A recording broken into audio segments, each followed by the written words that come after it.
Yes. Very He's from the BNP. okay. So let us try to Manage close the by time. 1 p.m. We'll try. as much as possible. Maybe you can keep for 5 minutes contingency for you. So that Thank would be you. useful. You guys left us with very little option. Yeah, you ended up 15 minutes late. You know. Thank you. All right. All right, ladies and gentlemen, I want to take this opportunity to welcome every one of you to this very important session. It's a session dedicated to planning, and we are very, very pleased to welcome many of our mayors from the various cities that have already been selected for special uptake in the new urban projects that's under preparation at the World Bank. And we'll make time to make sure that we introduce them all later down the road. I want to start by thanking everyone and saying this is going to be a session we all learn a whole lot from. First, we are going to be dealing with a lot of our internal local Bangladesh issues, try to understand them well, and beyond that, we will then look at the experience our very, very honest, honorable colleagues from Japan will be sharing with us. I will start by looking at the introductions, and so we know who is going to talk and how they are going to probably handle the sessions. And so allow me to take this opportunity to welcome to the stage the very first person I want to introduce is Madame Rumana Hag. Rumana is a senior urban specialist with the South Asia region of the World Bank. She's practically had over 20 years of operational work working in the bank, and she has led, many investment programs in terms of their analytical work, but also the actual preparation of those investments and supervision of them. She comes back from a very, very deep urban background, and we are very, very pleased that he will be giving us a very, very important setup, the setting of the of this particular session. And so I'm pleased to welcome Miss Rumana. Rumana, yeah, please, if you come up a bit, yeah. Yeah, I think, I think I wanted to do you first.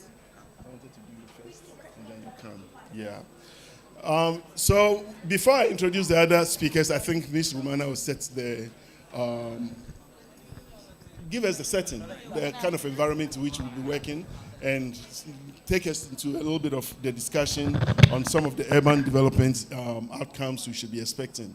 She's worked in low-income countries, middle-income countries, very high-income countries, and she comes from, I'm very pleased to say, she's worked in countries like Ghana, Tanzania, Mongolia, Vanuatu, is it Vanuatu? Yeah. And currently, she resides in Singapore, but works in the South Asia region. She is a graduate of city planning from MIT, Boston, Massachusetts, and holds the graduate degree also in economics. Ladies and gentlemen, welcome Madame Rumana Hag.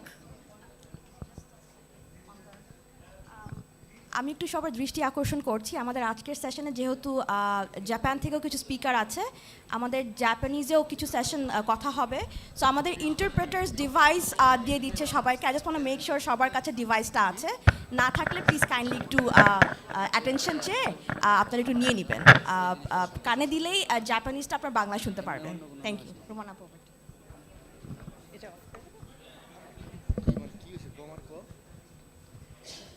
Hello, Assalamu alaikum, good morning. Distinguished visitors, guests, and ladies and gentlemen.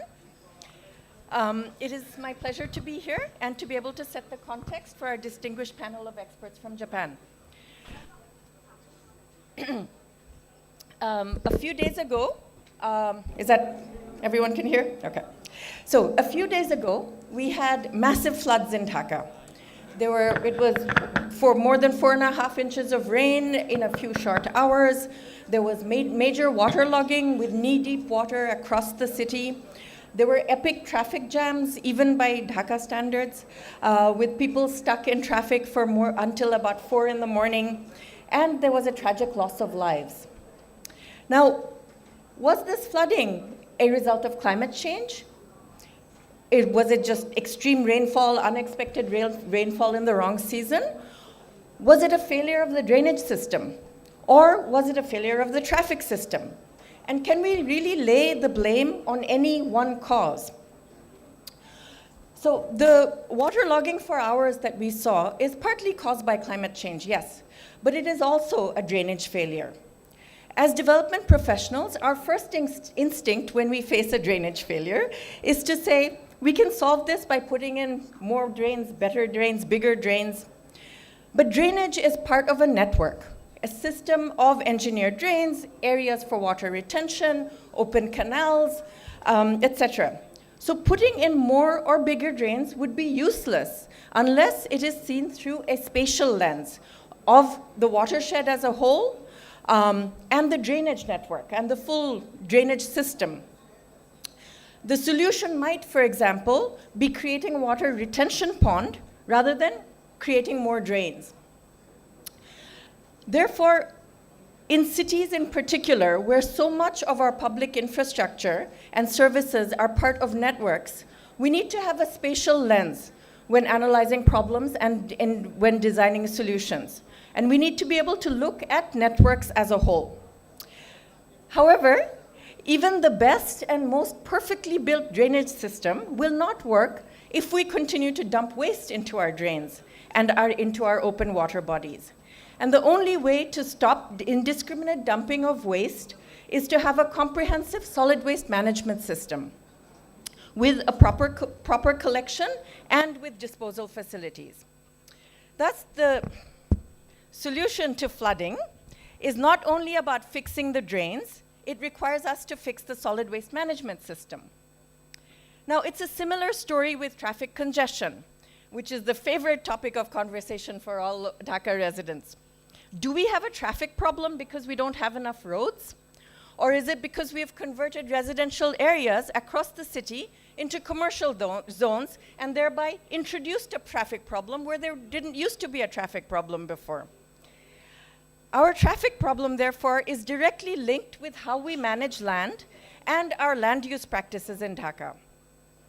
At the same time, putting in more roads, even with the right land management practices, will not solve the traffic problems unless we have better traffic management and we enforce traffic rules. So if we identify flooding or traffic congestion as a single sector problem, we will come up with single sector solutions. And we keep seeing time and time again that a single sector solution, while it can provide a temporary fix sometimes, it's not enough to solve the problem. As planners, and particularly as planners for urban areas, we need to first analyze our development challenges through a spatial lens. In other words, we need to see where are the people in our cities? Where is the infrastructure, the homes, the businesses, the rivers? Where are these located in relation to one another and within a geographical space? Then we need to recognize the correlations and the linkages between the different sectors in designing our solutions. Now, in theory, I think we all understand that this is the way it's supposed to work. But let's look at what is happening on the ground. In Bangladesh, we have our local government system, and our local government system has established the sub-district or the Upajala. And this Upajala is a geographical space. It encompasses a cluster of union parishads and Puroshabhas. We thought that by devolving the line departments to the Upajala level, this will automatically lead to integration of sectors and coordinated development at the Upajala level. We also thought that by having an Upajala Parishad, which consists of both Union Parishad chairpersons and the Puroshabha mayors, that we would naturally have coordination of activities at the Upajala level for the betterment of the Upajala as a whole. But this is not what is happening on the ground.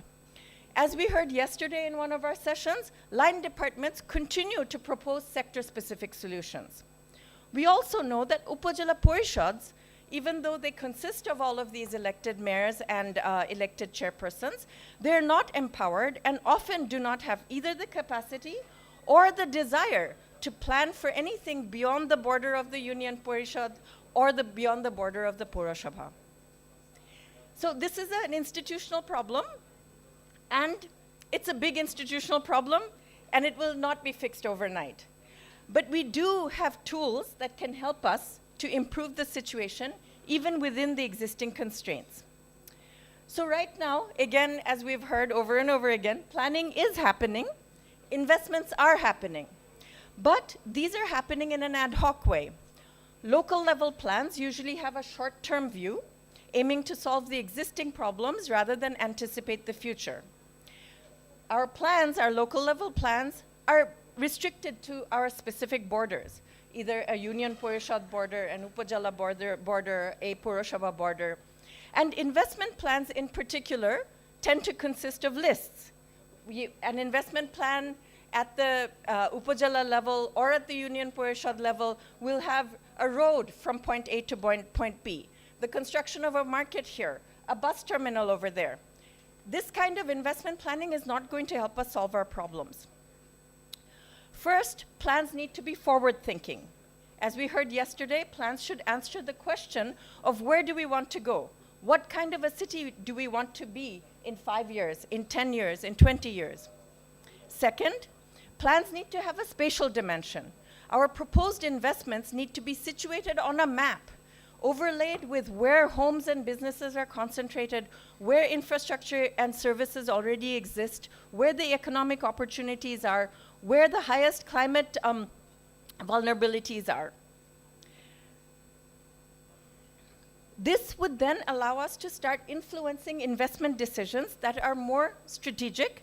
It would also enable us to find solutions that are more multi-sectoral and more integrated.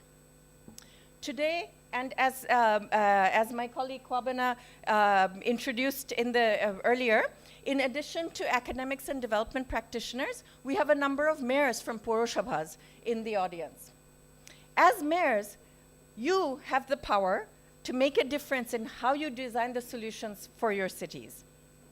I would like to encourage our mayors to be bold in pushing this agenda forward, to have a vision for the future of the city, to look at your problems through a spatial lens, to view your city from up above and think about how you can benefit from both what is within your borders and immediately outside your borders, and for you to recognize that the solution to one sector problem might require an investment in a different sector.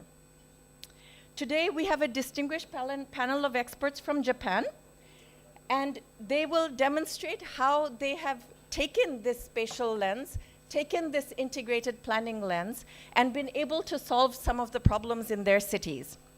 Thank you, and let me turn over to our guests now.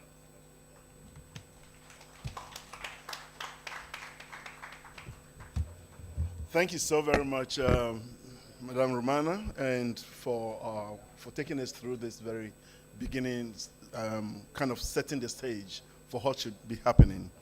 I will now go straight into introducing our speakers, and I will probably introduce them according to the order in which they will be speaking.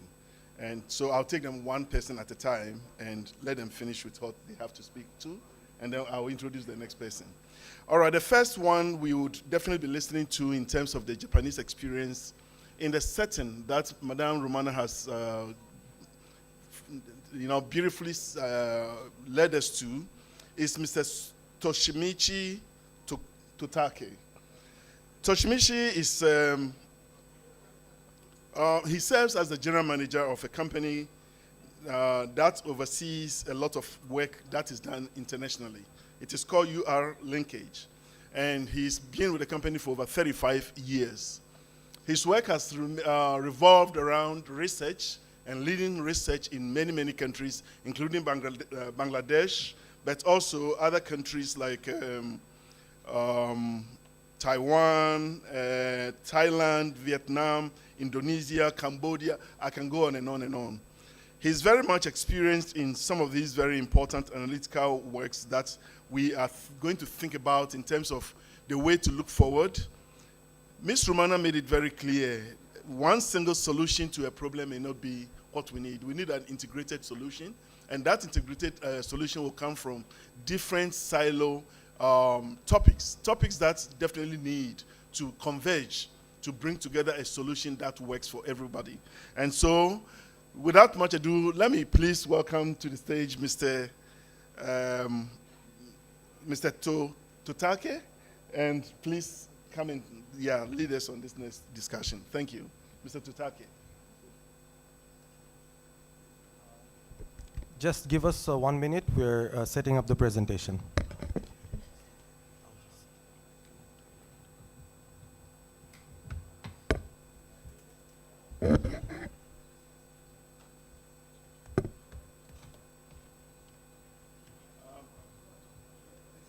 Please.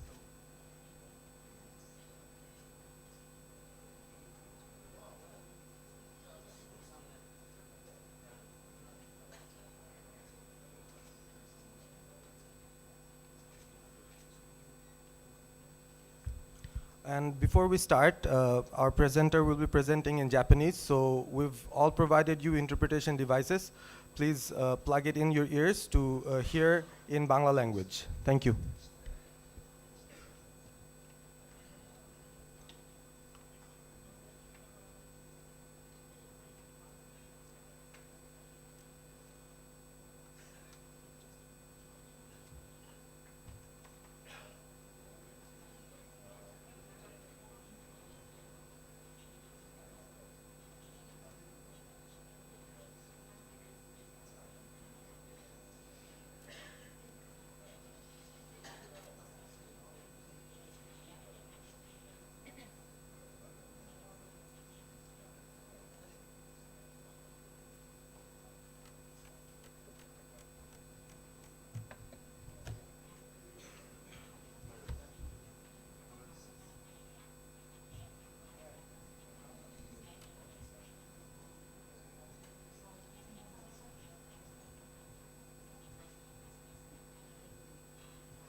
Assalamu alaikum. My name is Toshimichi Totake.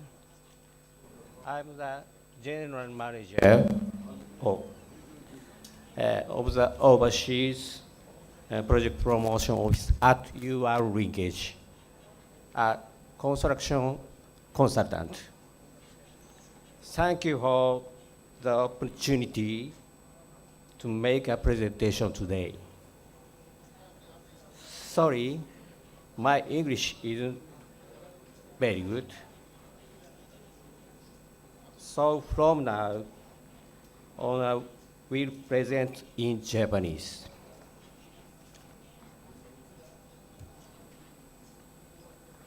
さて、UR リンケージという会社は日本国政府の住宅及び都市政策を推進するために作られた UR のグループ会社として、UR が進める都市開発の支援を50年にわたって行っている会社です。ちなみに UR という組織はバングラディッシュにおけるラジクと同様の組織とお考えください。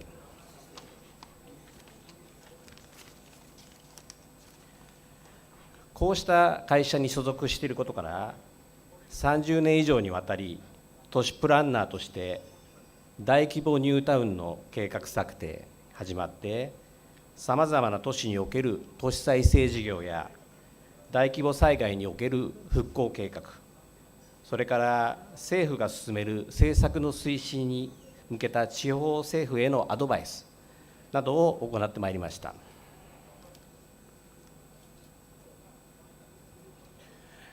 今回は本会議に向けての話題提供ということで、日本における限られた計画の中で効果を発現するまちづくりの手法についてご紹介したいと思います。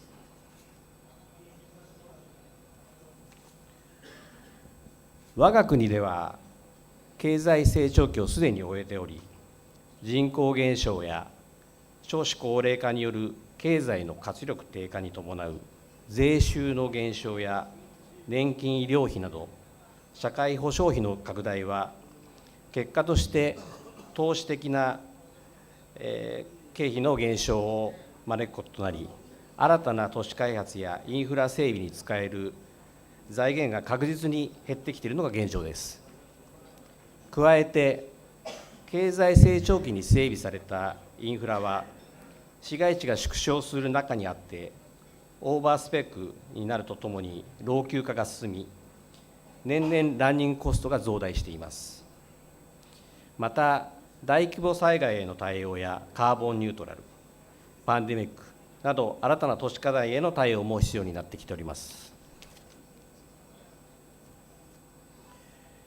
そこで国では、単なるインフラとして道路等を整備するのではなく、まちづくりに求められる目標を実現するためのアイテムとしてインフラ整備を認識し、これらに対応するさまざまな制度や事業を準備しております。これらの制度や事業はそれぞれ個別に存在するのではなく、複数の制度を組み合わせして行うことによって、より大きな効果をもたらすことを目的としております。例えば一つの例ですが、公園整備にあたっては、保水機能などレジリエンスへの対応や生態系保全のためのネットワーク作りといったグリーンインフラという考え方に、公園における民間の経済活動によって維持管理の費用を生み出すパーク PFI という手法を組み合わせ、結果としてウォーカブルなまちづくりを実体化する拠点とするなどです。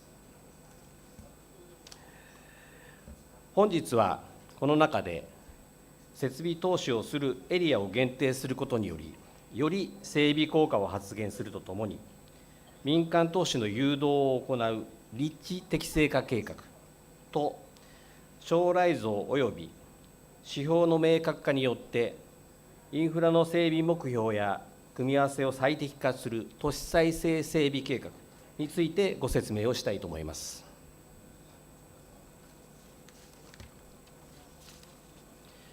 まず、立地適正化計画ですが、人口減少によって肥大化した市街地全体の活力低下を防止するため、将来残すべきエリアをあらかじめ限定して、必要な都市機能が成立するための人口を担保するという計画です。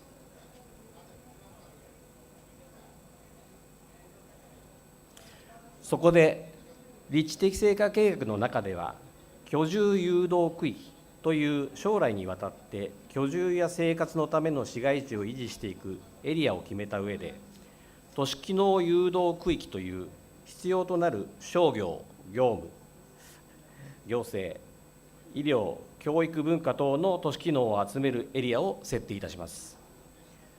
このエリアにおけるインフラの整備や施設の建て替え、再配置については、国が一定の支援を行うことにより、緩やかな計画の実現を誘導いたします。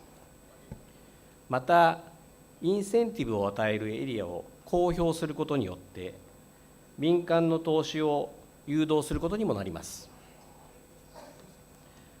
また、国は立地適正化計画が策定されていない地方政府における市街地へのインフラ整備の支援を行わないとすることで、地方政府における都市運営のスキルを見極めています。そこでいくつかの事例を紹介いたします。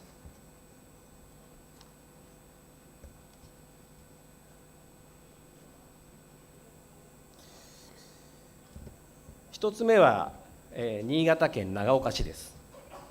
長岡市は新潟県中部に位置し、人口は約25万人、日本有数の河川である信濃川沿いで市街地が形成されています。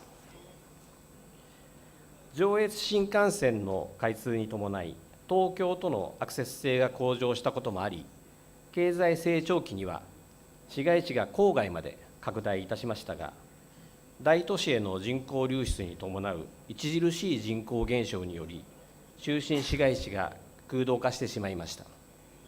そこで市役所を中心市街地に移転させるなど、再活性化に向けた施策を行っておりますが、郊外部の開発抑制と中心市街地のさらなる活性化を強力に進めるため、立地適正化計画を策定いたしました。100万人を集めるとされる長岡市の花火大会は特に有名で、中心市街地の再生に向けた市役所の建て替えとアリーナの複合施設を同時に行ったアオーレ長岡等の新たな取り組みがあります。長岡市の立地適正化計画の特徴は、居住誘導区域を中心市街地および連続する市街地に限定し、郊外住宅地を大胆に区域外としたことです。これは市街地の約4割に当たります。国策として整備された長岡ニュータウンも区域外といたしました。また、近年における水害の増加に対応するため、信濃川の水害を想定した防災対策も新たに計画に加えられております。2つ目は沖縄県那覇市です。那覇市は沖縄県の県庁所在地であり、人口は32万人。日本の地方都市の中で人口密度の高い都市の一つです。そのため、市街地の空洞化は比較的進んでいませんが、公共交通が脆弱な上、スプロール的に市街地が形成されたため、都市機能が分散し、都市の中心性が不明確な状況にあるほか、観光地としてのオーバーツーリズムの問題も生じてきております。また、台風や高潮などの自然災害が多いこともあり、都市機能の再配置や公共交通の拡充を行い、利便性や安全性を高める必要があり、立地適正化計画を策定いたしました。那覇市は世界遺産である首里城をはじめとして、さまざまな観光資源を有しており、大変人気のあるリゾートエリアの玄関口です。那覇市の立地適正化計画の特徴は、都市機能誘導区域のランク付けを行い、ランクに応じた必要な都市機能を再配置することで、中心性を明確化にするとともに、公共交通の体系整備を誘導していくことにあります。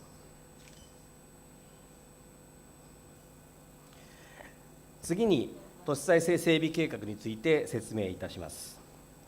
都市再生整備計画は、それまで道路などのインフラ整備自体を目的として、効果を顧みることなく、数年にわたって進められてきた整備事業について、5年という限られた時間において、整備によって得られる面的なまちづくりの目的と設定と効果の検証を義務付けることによって、費用対効果を踏まえた事業を推進することにあります。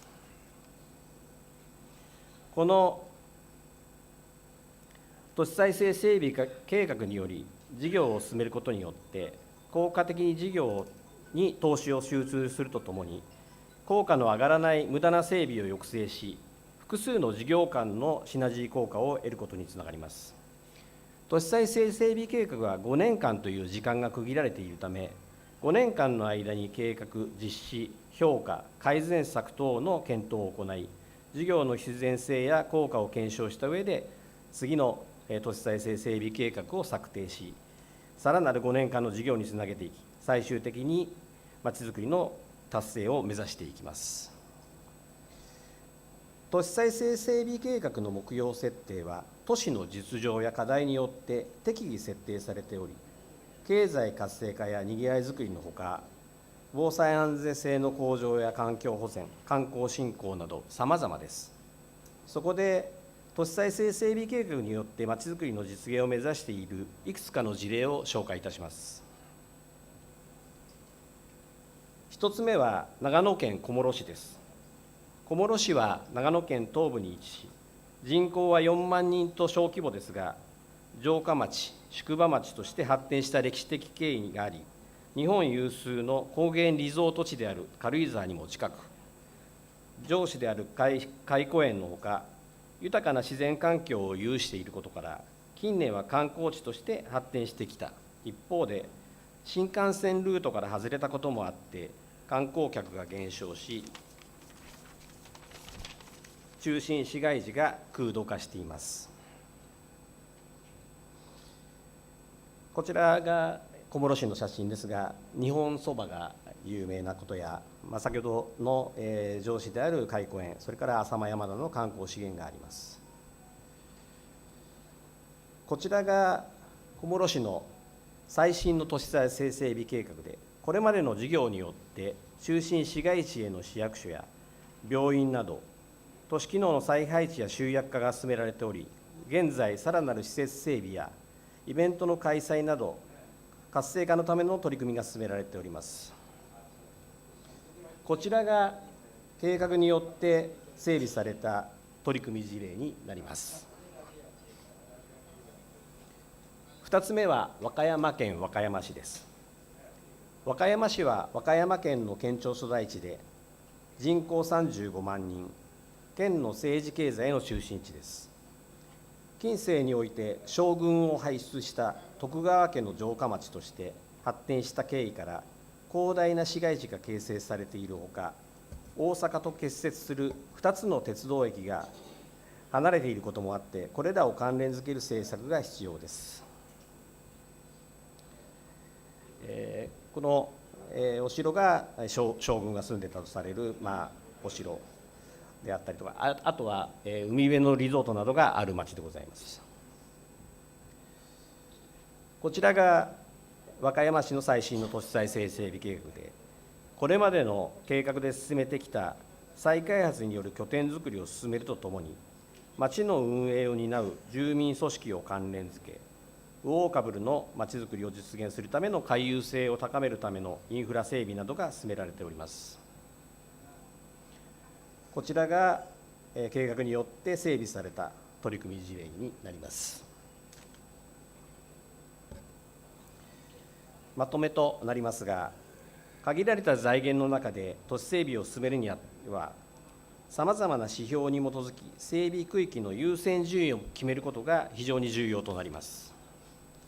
また、将来目標を設定した上で、目標達成に向け、早期のやるべき事業に限定した上で、段階的なまちづくりの展開を考えるとともに、将来の管理コストを踏まえた管理主体やスキームにも合わせて検討することが重要と考えます。バングラデシュをはじめとした新興国や途上国においては、いまだ人口の増加や経済の成長が続いており、現在の日本の状況とは違うと思いますが、インフラ整備によって都市が広がった分だけ、メンテナンスや更新といった管理コストという荷物が増えていきます。日本も経済成長に応じて市街地が拡大していった結果、現在増えすぎてしまった荷物によって、例えば水道などの利用料金に上乗せされるなど、大変な苦労をしています。そこで、日本の経験を参考に、将来のまちづくりの目標の実現に向けて、整備コストと整備効果のバランスを踏まえて、いつ、どこの整備を優先的に行っていくかという視点をお持ちいただければと思います。That concludes my presentation. Thank you for your attention.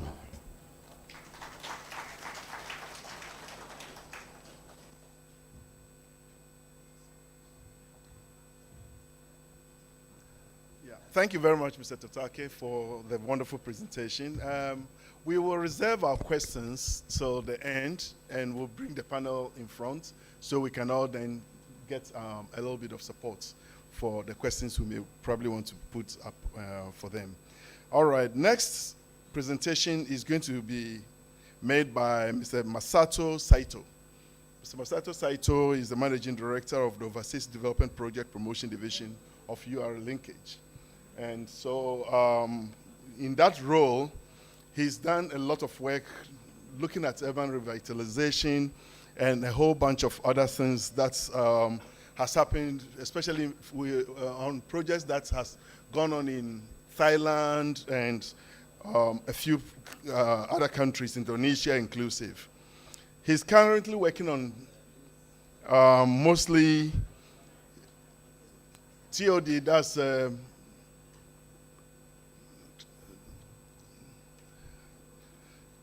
COD focused kind of work that is looking into the formation of Dhaka City Corporation. So it is my pleasure to welcome Mr. Masato Saito to the podium. Mr. Masato.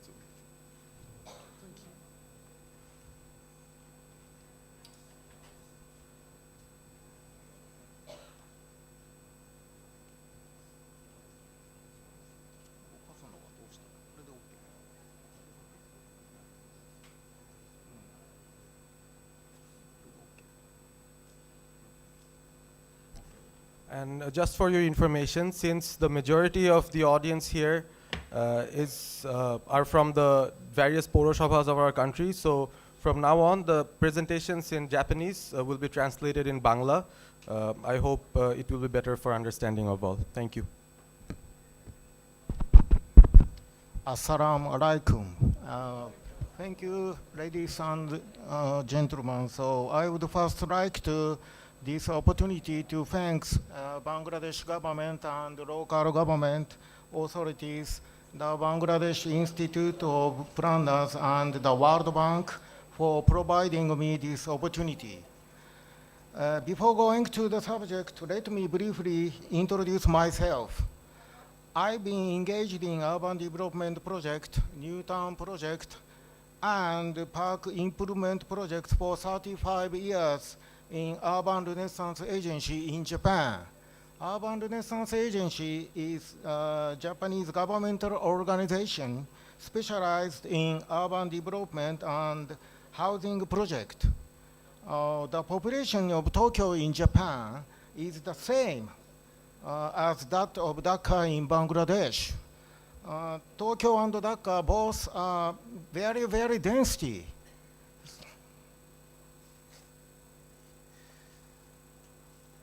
Transit-oriented development is planning and design strategy that consists in promoting urban development that is compact, mixed use, pedestrian and bicycle friendly, clearly integrated with mass transit.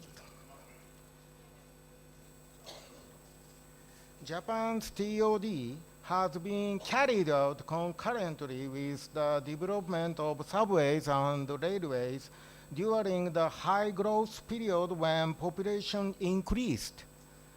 It can help ease the concentration of population in urban areas, reduce traffic congestion by promoting the use of public transportation, reduce environment impacts such as pollution by reducing car dependency, and improve work and living environment by formulating urban structure and systematically arranging urban functions. Japan's TOD can largely be divided into two types. Model 1 is urban TOD, which integrates stations and cities for the advanced use in area around terminal stations in urban area, and central stations in suburban areas. Model 2 is suburban development along railway lines that focus on housing with integrated development of suburban railways. In Japan, there's a strategy to enhance both the value of the real estate development and the railway ridership by arranging universities and commercial facilities in each railway line to establish a brand power along each line. In Japan, railway development progressed since the 1910s, and from the beginning, department stores were established with the development of railway station. Private companies such as Tokyu and Hankyu carried out real estate development with railway development. With the transportation business makes up about 20% of revenue for Tokyu, it can be said that Japanese railway companies are integrated lifestyle businesses. Newtown development, Newtown development around the station and the infrastructure development of Station Plaza are also carried out by national organizations such as Urban Renaissance Agency and local government.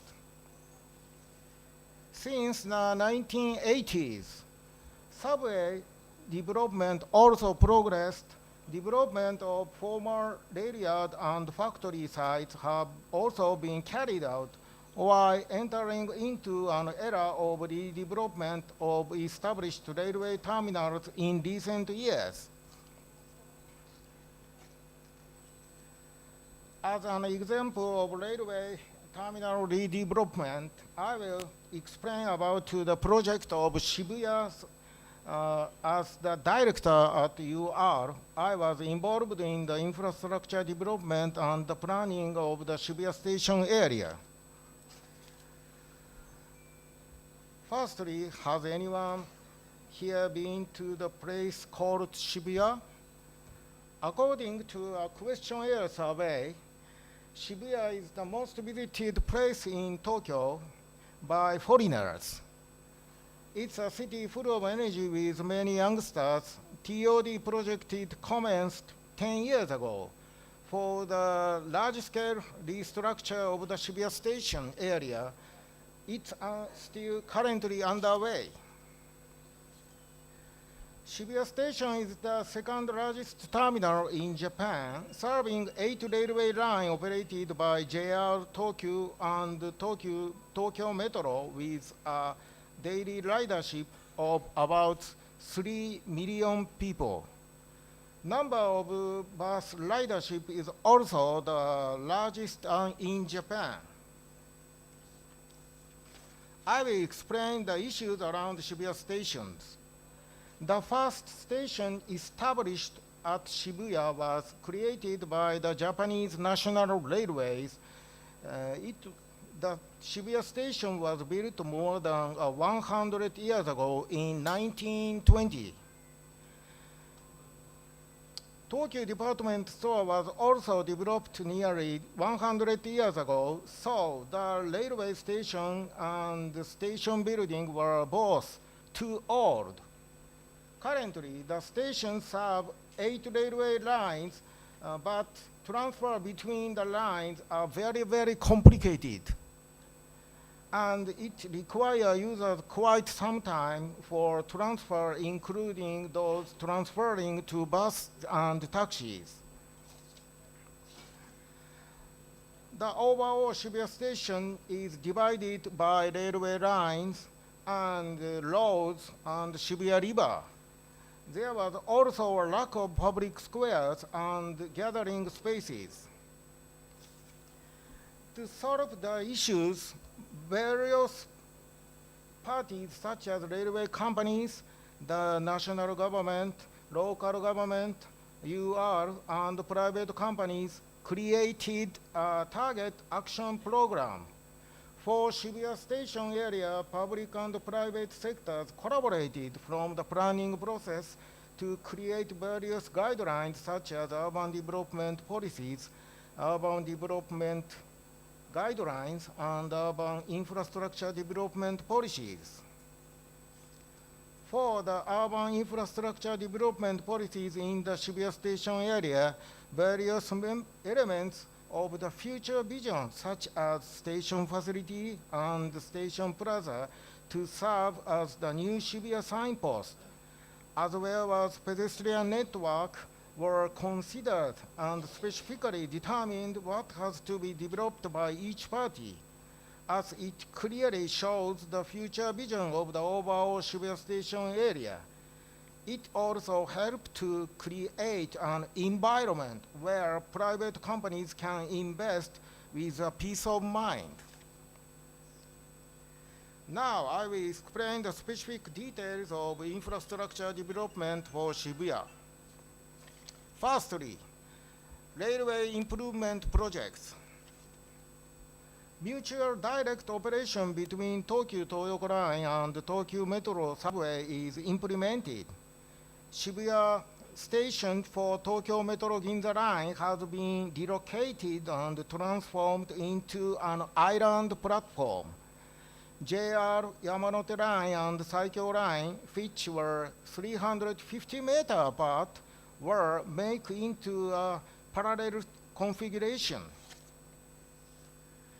In order to resolve pedestrian circulation due to railway and roads, pedestrian network is made with pedestrian deck over national road, deck developed by private companies, and passageways inside buildings. In order to resolve the issue, insufficient public squares and gathering space due to the lack of space around Shibuya Station area, underground public squares are developed in conjunction with disaster measures such as the creation of rainwater storage facility for the flood control. In this project, relocation of Shibuya River was carried out. Coordination between projects was very difficult due to the complicated overlapping of underground structures.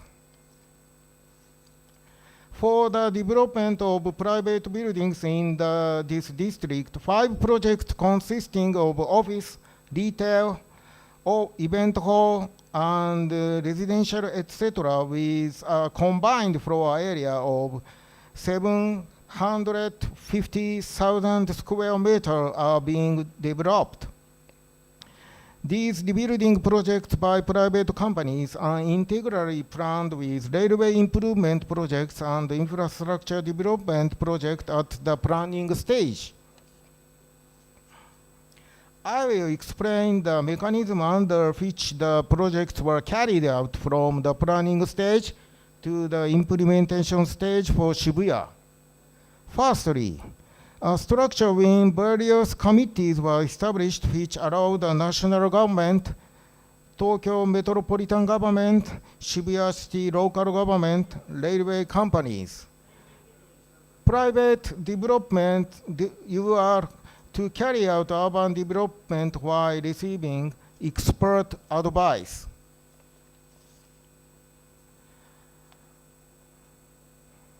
As a feature, the private, public, and public sectors collaborated to carry out consultation and coordination from the planning stage, and at the same time, an area management review organization that considered management and operation of the area was established from an early stage. In conclusion, as mentioned previously, the public and private sectors collaborated from the planning stage to create urban planning policies in order to proceed holistically with the railway improvement, infrastructure improvement, and private development projects. Also, During the project stage, the public and private sectors collaborated and carried out consultation and coordination on urban management and project stage issues. So, each project is successfully being carried out by taking into account not only their individual city block, but also in broader perspective the Shibuya station area or the entire Shibuya. As I mentioned today about Japan's TOD, Japan has created TOD through many experience and many failures over the 100 years. I arrived last week on Friday, so I visited the Dhaka in the city of center, so I was surprised, very density and very traffic congestion. So Bangladesh has great potential, continues to grow, and MRT is being developed. When developing railway station, it's important to comprehensively plan for the surrounding urban development and infrastructure projects. It's important for the local government to create guidelines to guide private funds and private companies. Today we talked about railways. In Japan, in recent years, many bus terminals are also being converted into transportation hubs. I hope the cities of Bangladesh will continue to grow and develop. That's all for my presentation. Thanks for listening. Don't know, but thank you.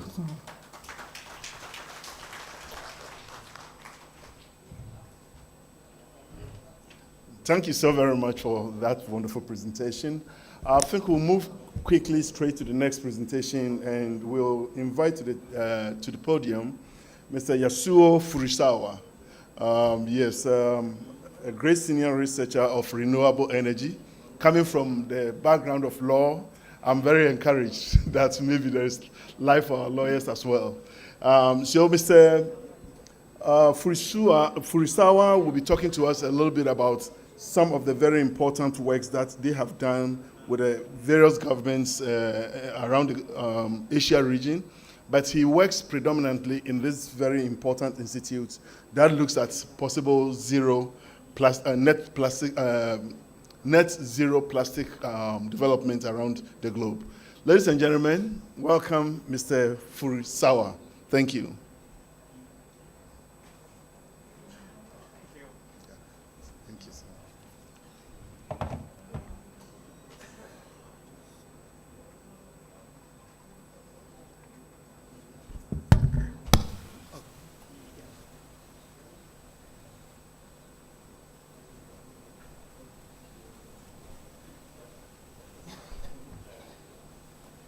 Hello, my name is Yasuo Furusawa. I'm from Tokyo.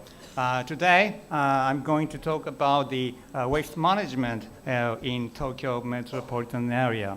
Now I'm a researcher at the Renewable Energy Institute, but until then, before the March of this year, I had been officer of Tokyo Metropolitan Government for more than 40 years. And I was a chief specialist for circular economy. And almost all of my career in the Tokyo Metropolitan Government, I engaged in the environmental policy and waste management policy. So today, I would like to introduce my experience in the Tokyo Metropolitan Government. Can I speak in Japanese language? Okay. Okay.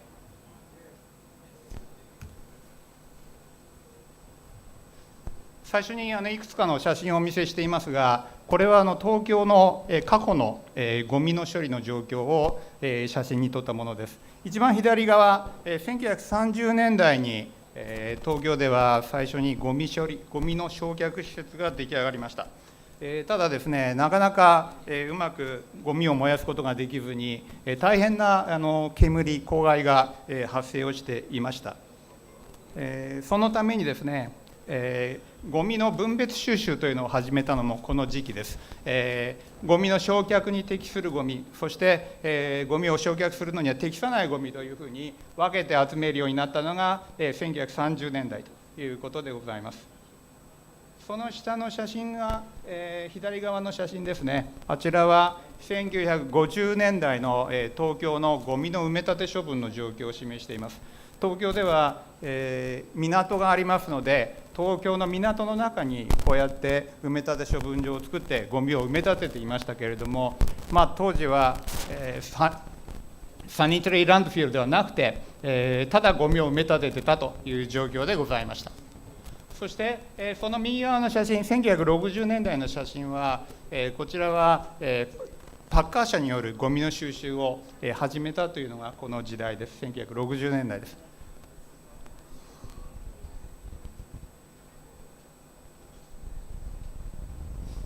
1970年代になりますと、ゴミをめぐってですね、大変な、地域間の紛争が発生をしました。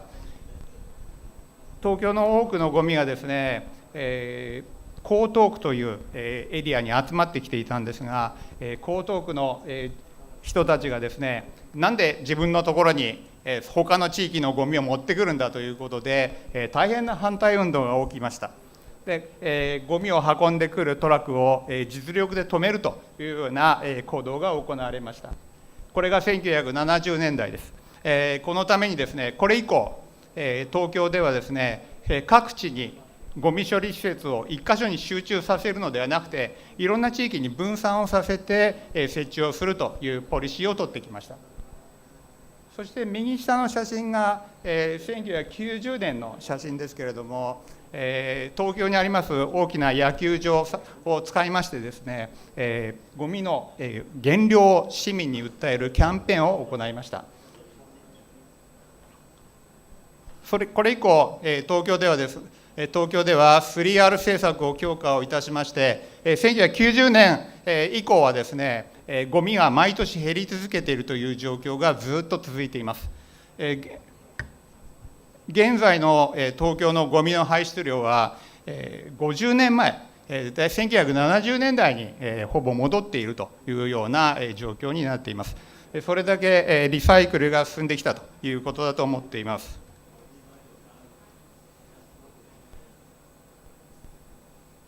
簡単に日本のゴミ処理の法律についてご説明したいと思います。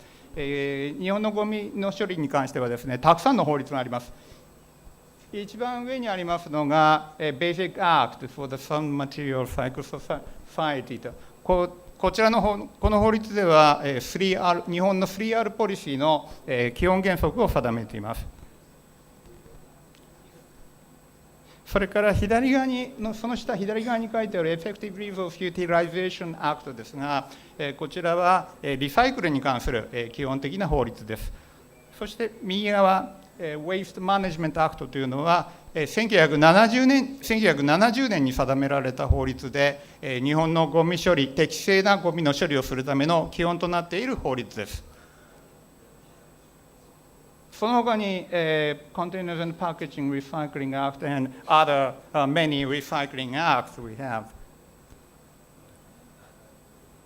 でこの図は、Waste Management Act におけるゴミの、日本におけるゴミの定義、そして分類を示しています。ゴミの定義はですね、国によって大きく違いますので、簡単に比較することはできないというふうに思います。ゴミの分類方法も大きく違います。日本の場合にはこういう、定義になっています。ゴミというのは、液体または、as you can see on the slide, in Japan, waste is defined as solid or liquid materials, useless for the owner and valueless in the market.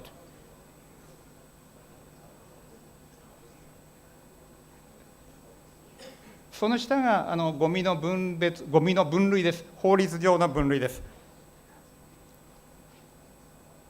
大きくミュニシパルウェイストとインダストリアルウェイストに分かれます。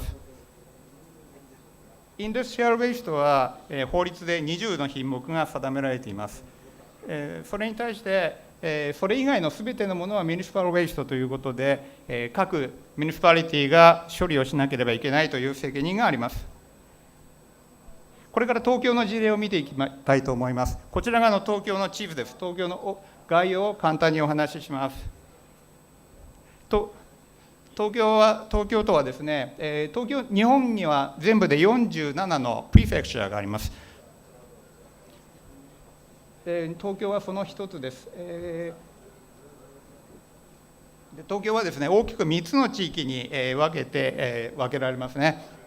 一つはこの右側にある濃いグリーンのエリアで、こちらが23 City Area、こちらが日本のですね、政治経済の中心地域というところですね。大変密集をした地域です。面積は627平方キロメートル、ここにですね、1000万人に近い人口を持っています。年間に出るゴミの量はですね、約300万トンということです。そして左側の明るいグリーンのエリアは、こちらは郊外、そして山間部、多摩エリアといいます。さらに東京には太平洋上に伊豆小笠原諸島、こちらも東京都内の地域ということになっています。今日は非常にこの混雑をした人口密度の高い23 City Area におけるゴミの処理についてお話をいたしましょう。このエリアでの法律上のゴミ処理の責任というのはですね、基本的には23のシティがそれぞれ責任を持っています。ただし、そうは言っても、これらのシティがですね、単独でゴミの処理をすることは、大変に難しいです。そのため、下の方に書いてありますが、ゴミを収集をして運搬をするというのは、各市がそれぞれを行います。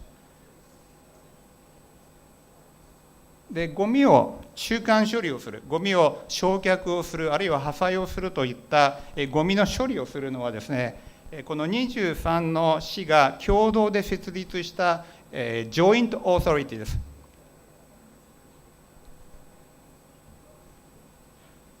そして、ゴミを焼却した後の灰は埋め立て処分をしていますが、この埋め立て処分上を東京で持っているのは、東京メトロポリタンガバメントですので、こちらの東京メトロポリタンガバメントの埋め立て処分場にゴミが搬入されます。ただし、法律上の責任を持っているのはそれぞれのシティですから、それぞれ経営の団体と組織と契約をして、ゴミの処理が行われています。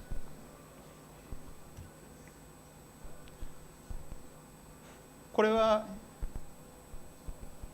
次の図は、こちらは東京におけるゴミの分別収集を示しています。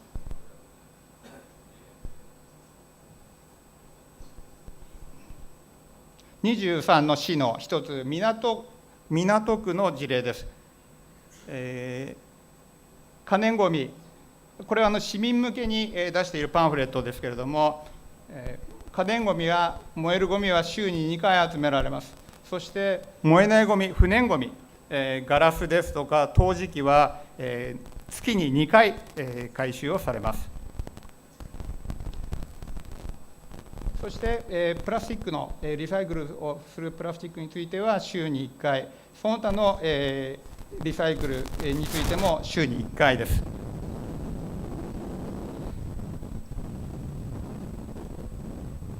実際にはゴミはこのような形で分別をして、市民が、道路脇に置きます。左上の写真を見ていただくと、これは資源ごみの収集の日ですけれども、PET のプラスチックボトルと、アルミ缶やスチール缶、そしてガラス瓶などはそれぞれ別に分けて、市民の人が、道路際に置きます。それを、各市が集めていくという形です。そしてこれがゴミの焼却施設の23区内の焼却施設の立地です。少しここでお話をしたいんですが、23の市の中にですね、全部で20のゴミの焼却施設があります。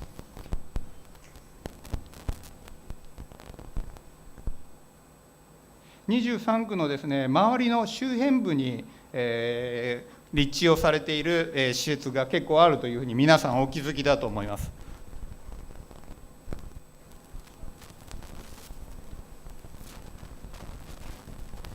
これらの施設はまだ建設計画された頃には非常にまだ田園地帯だったんですが、最近では非常に混雑した住宅地になっています。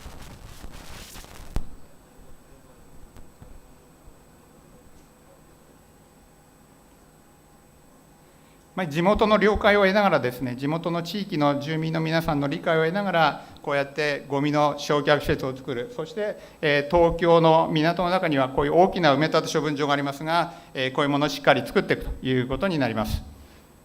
最後にいくつかメッセージを出したいと思います。東京の事例はですね、最初にお話しした写真のような歴史的な経緯に基づくものです。私たちはその時々で歴史的な経緯に基づいて解決策を探していかなければいけないと思います。2つ目は、現場に立脚した考え方をしていくということが大事だと思います。私たちの、サニテーションワーカーはですね、現場で市民の皆さんと毎日会話をしながら、多くのことを経験をしながらゴミを集めています。そこから、ゴミ処理の政策を新しく学ぶことができるわけです。で、ゴミの処理を、する仕事はですね、なかなか公務員の中でも喜ばれない仕事である場合が時にはそういうことがあります。しかしですね、これはゴミの処理というのは非常に夢のある、楽しい仕事、大変、すごい仕事だというふうに私は思っています。プライドを持って、そして将来のゴミ処理に向けた夢を持って、そして、自分たちの使命感をしっかり持って、仕事を、してきました。私の後輩もそのように取り組んでいます。今日はありがとうございました。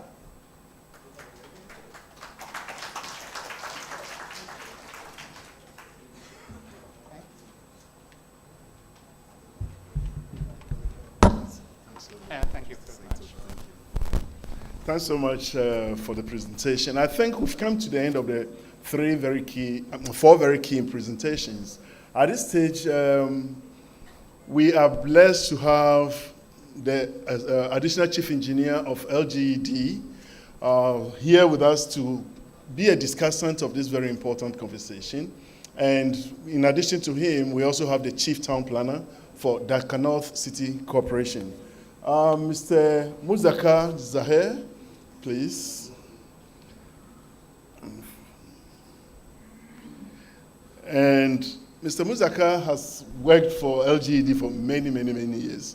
I think most of the audience here should know Mr. Muzaka, so there shouldn't be so much introduction of him. But let me just say the following, that he has been the center of the reason why World Bank projects in urban development have taken the turns that they have. He's been around for a long time, helped especially with the most recent project, the MGSP, Municipal Services and Governance Project, and took us to a height that I think is very commendable.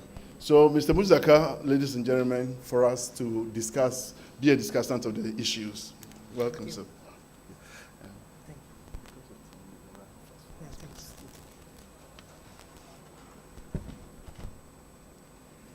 Assalamu alaikum and good afternoon.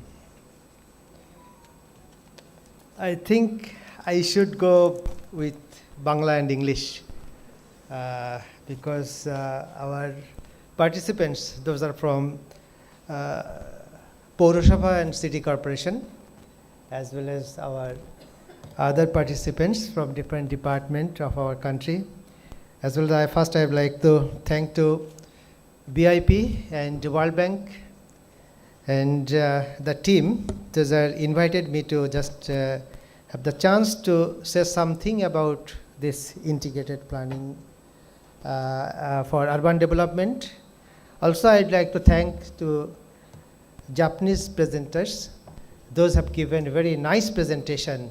That is the time for our country to just adopt this type of planning approach throughout the country, because first I'd like to just focus about our perspective plan 2041.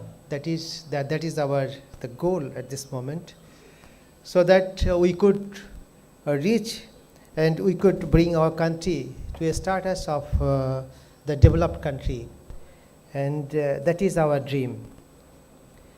So I would like to say for some points about this integrated planning to our country. I would like to say first about the regional planning. That's we need at this moment for the development, and that's why we don't have at this moment the national physical planning or anything like that. So when we are going to implement any development project, mainly for urban development, through LGD, this with World Bank as our developing partner, as well as the other developing partners. At this moment, we have 31 development projects through LGD we are developing. It's the investment of 2.2 billion USD. You know what we have? We have 329 municipalities throughout the country and 12 city corporations. This is the urban area of our country. So in our country, how we get these urban areas, urban municipalities, that is Paurasabha and city corporations. Mainly the municipalities, our country 329, it was previously actually the rural urban center or rural city. Due to the need and to provide the urban services to the local people, this is declared as Paurasabha or municipality, and later the big cities are city corporation. So then I would like to say that's about the infrastructure development. In infrastructure development, including roads, bridges, public transportation, utilities, to support urban growth and connectivity between cities, emphasize sustainable and resilient infrastructure to address climate change concerns. So this is one of the things that's already that our Japanese friend told us how they are addressing their infrastructure, and also when they are addressing the infrastructure as well as the climate change issues, as well as the social issues, as well as the land problems, everything there. You know, Bangladesh is also suffering for land scarcity throughout the country for different infrastructure development. This is one of the big issues.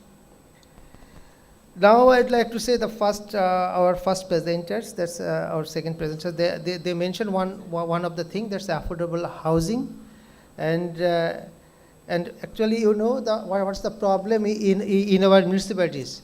Here is mainly the influx.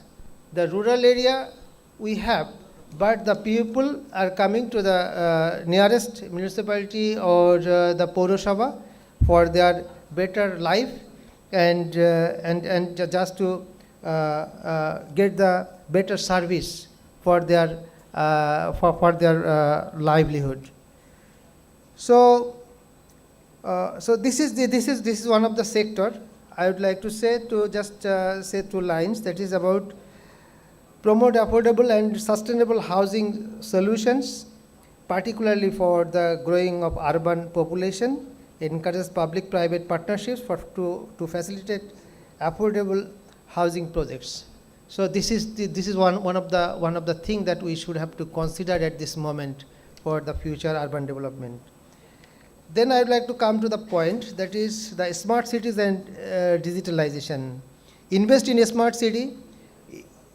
initiatives that leverage technology to improve services, reduce resource consumption, and enhance the quality of life, encourage the development of digital infrastructure and e-governance system to improve efficiency and transparency in urban management.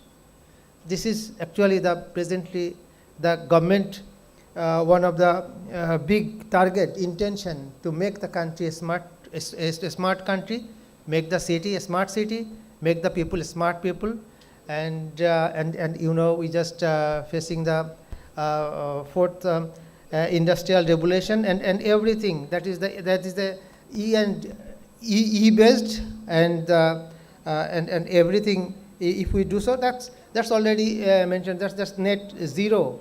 That's a plastic waste or like that's so. If we go through the smart city concept, then the resource, that is any type of consumption like papers and anything in office, so in other sectors, that will be reduced. Seriously.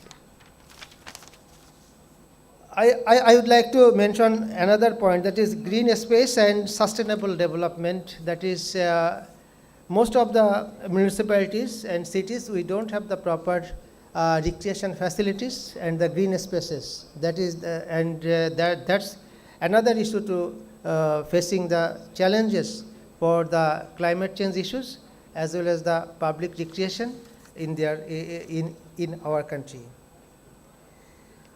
Already mentioned transportation and mobility, develop a comprehensive public transportation system including buses, metros and cycling infrastructure to reduce traffic congestion and air pollution. Encourage non-motorized transport to alleviate pressure on road networks. This is one of the, today, when we came to this this seminar, that time I think everyone faced what's the traffic jam and what's the problem in our city. So, environmental conservation, employment and economic growth, community engagement, resilience and disaster preparedness, governance and institutional capacity, investment and financing, monitoring and evaluation, and data research. Actually, this is the points mainly I would like to mention for this integrated planning for development in our country. This is a huge task. This is not possible to complete in one day. So, what will follow in upcoming future? We have some limitations to make any project or any development, because we have some country policies. We have SDG 2030. We have some 8th 5-year plan. We have perspective plan. I'm making short. Perspective plan 2041, Delta plan 2100, urban adaptation plan. So everything we have. So when we go through any of the project development or any of the support to our these municipalities, we have to consider these policies. So what I would like to say, actually I am really very happy to join this program and participate here and get the knowledge of our Japanese friend. So and I would like to, time is very short. I'd like to say that already we have completed one of the World Bank project, that is Municipal Governance and Services project. Another project is upcoming, that is Resilient Urban and Territorial Development project. Here is the participants of that project, Mr. Mayor and councillors as well as their municipal officials, all are here. I would like to say that when you will go for any of the project implementation, that's we considered some of the nodal points so that we could address some of the issues at the present. That is, my village, my town, rural-urban linkage, and this type of issues. Also, we are considering the proximity of the municipalities where this project fund will be utilized. They are the surrounding Union Parishad will be do one of MOU so that they could use some of the municipalities' facilities for their services. Solid waste and other water drainage facilities, this type of facilities, they will be incorporated with these municipalities. So this is the approach actually to make one city smart in all the way. So I think Kavina is coming to give me next. I don't want to get any warning. Thank you very much. I actually enjoyed it, and I was very excited to come here. And lastly, I am delighted. Thank you all. Thank you very much.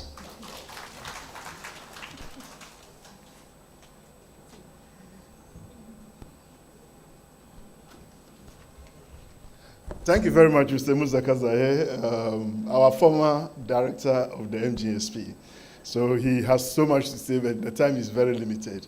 I think the last person I want to call to the podium now is our last but not the least. He's a planner and has been in planning for over 22 years in the country. He's worked from Kulna through various other municipalities, and he's now the chief town planner for Dhaka North City Corporation. Ladies and gentlemen, welcome Mr. Maksud Hashim to the podium. Thank you very much.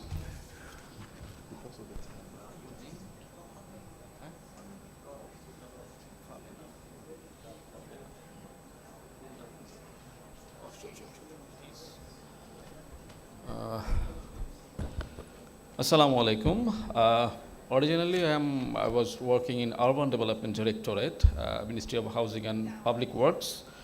For around last 3 years, I am working in Dhaka North City Corporation.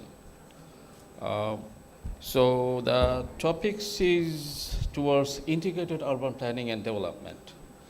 So integration is firstly, if we consider that's some vertical integration, we will have to consider the upper tier plans. That is, in city level, we are mostly related with typical land use planning. But we should have upper tier linkages, that is regional and national. So in Bangladeshi planning typology, possibly the regional tier or national tier is not concrete visibility.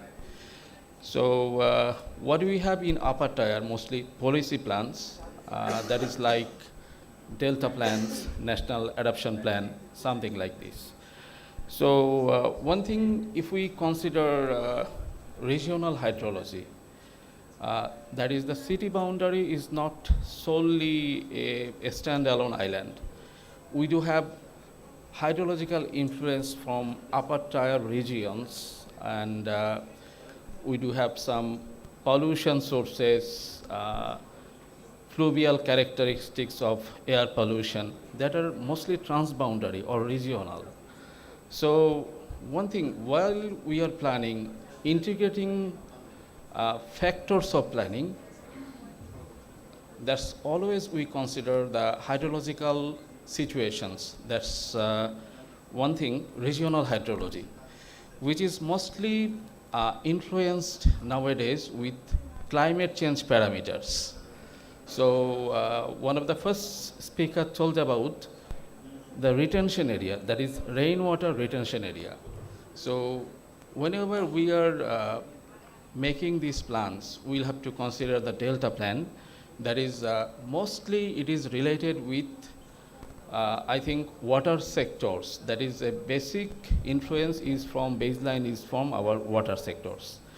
And due to climate change, what we feel exactly, not within only the city, intensive rainfall, intensive flood water.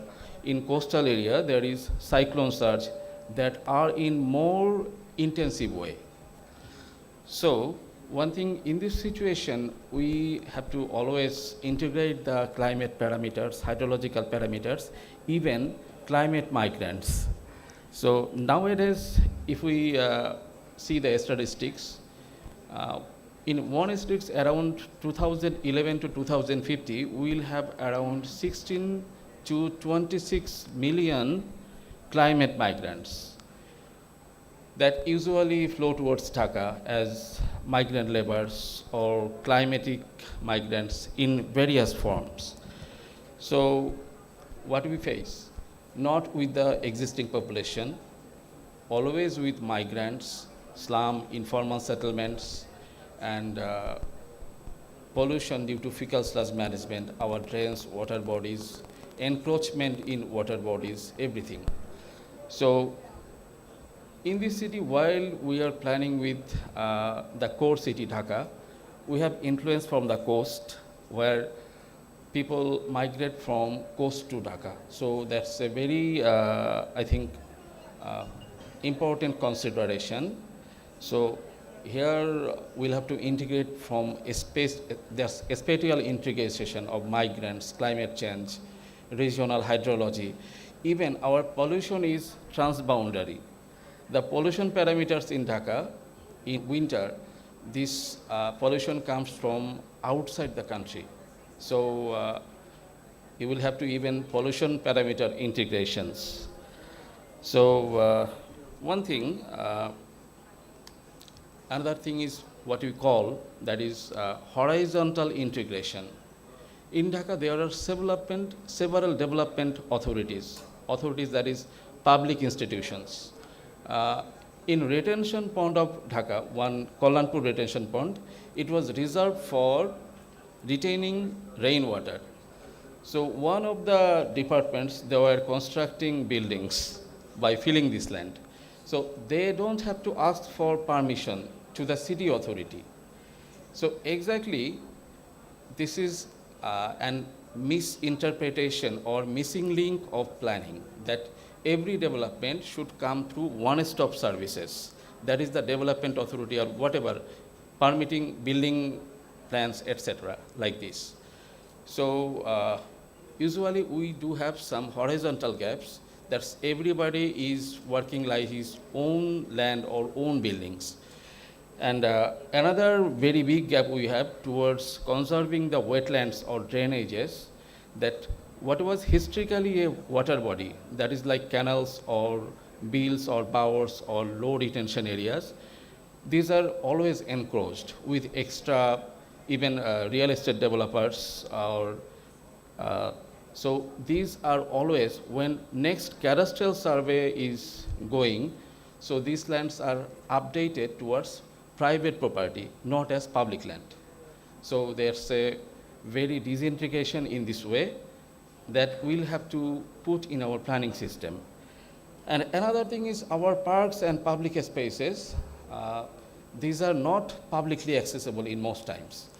If we called water body, waterfront development, green spaces, in sometimes they are locked. So to the city dwellers, we cannot mostly make them vibrant public spaces that are related with our sustainable development goals.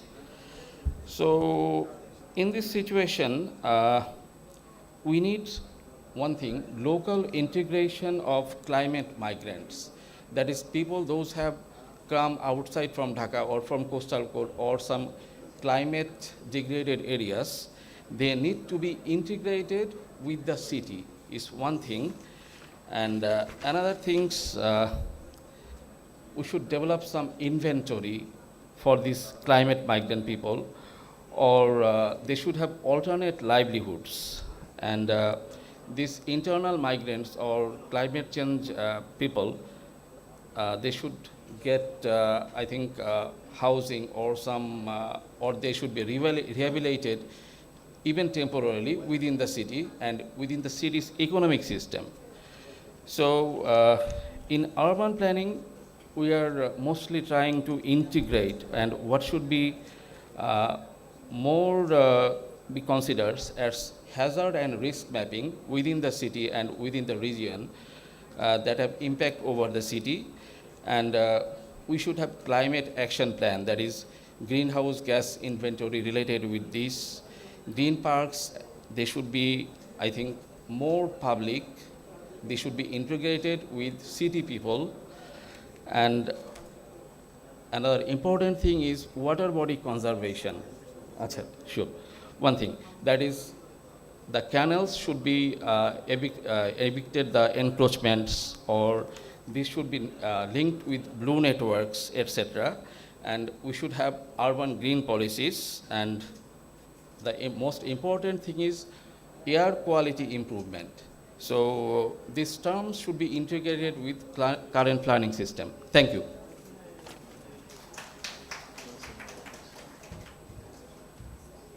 All right, I think we have run out of time. We thought we'd have a little bit of time at the end to try to take some few questions from the floor. But I'll rather utilize this few minutes to bring our panel to the front to thank them. And also ask our mayors to please stand up and be lined up here. Let us see who the mayors of the various cities are. Let's start from Panchaka, Mayor of Panchaka, Mayor of Dinajpur, Bogora, Saidpur. Now, please come. Yeah. Please come. We want to see your faces. At least the crowd should see who, Panchaka, Dinajpur. Yeah, Panchaka, please come. Yeah. Dinajpur. Yes, please come. Okay. Bogora, Saidpur, Kushtia, Nator, Mayor of Nator. Okay.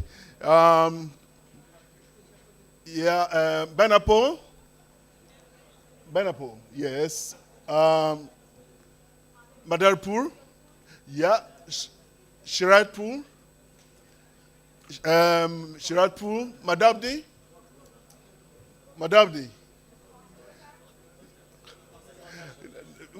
I'm coming. I'm going from the top to the bottom. So, Madabdi. I think our last person will be, oh, no. Then we have Feni, Marisharai, Cox's Bazar, and Joshua. I shouldn't call Joshua last. Yeah. All right, these are the mayors of the 14 cities that have been selected as our nodal cities on the new project that is coming on board very soon. And they will be taking the lead in implementing a lot of what we have heard today from our very good panel that provided us insights into how certain issues have been handled. I think among them is the key introduction that was made by Madam Rumana with integrated development planning and how that should be done. I think this is critical for all of us to, listen to carefully. I could have called our executive engineers plus the city secretaries, but that would be a huge crowd. That's why I'm just, recognizing our mayors here. Oh, okay. So let all the secretaries, the speakers, okay. Yeah, please.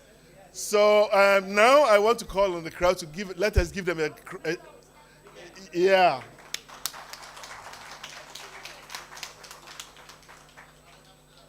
For a very good job, well done, and we thank you so very much. Now we look forward to our mayors implementing the ideas that have been shared and making sure that these ideas work and work well for our country. Thank you so very much, presenters, and thanks so much our discussants. We are not going to let you go scot-free. We are definitely going to be with you for the years ahead and we'll be picking up some more ideas. If Mr. Monju Ali is here. Mr. Monju Ali, please come up here. He's the director of the Arin TPP, and he is going to be sitting in the hot seat that Mr. Musaka used to sit in and drive this whole process forward. Thank you, Mr. On my side, my colleagues, Ishita, listen, Paves,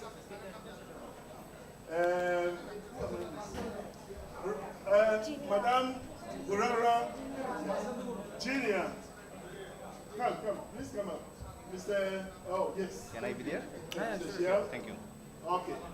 So, yeah, please come. ছবি তুলো একটু ছবি তুলো Shin, oh my God. Oh, Shin. My apologies. she is a he He's a he. Shin is a he.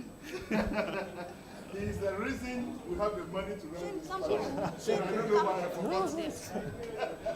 Shane, thanks so much for being the help to have you.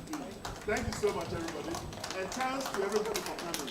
We really appreciate it. Thank you for your Our mayors, we look forward to great work from you and good success. Thank you so very much, everybody. Thank you. Is it lunchtime? Yes, it's lunchtime. Please, let's go for lunch before the lunch is finished. Thank you. Just to go to the Oasis. আচ্ছা আপনাদের lunch দেওয়া হবে ওএসিসে oasis রেস্টুরেন্টে যেতে হবে আমার কাছে coupon আছে আচ্ছা ওকে একটা ছোট টোকেন অফ অ্যাপ্রিসিয়েশন আছে for the presenters those who have been presenting could you please stay on stage কোবেনা there is some token of appreciation from the Bangladesh Institute of Planners for all the presenters.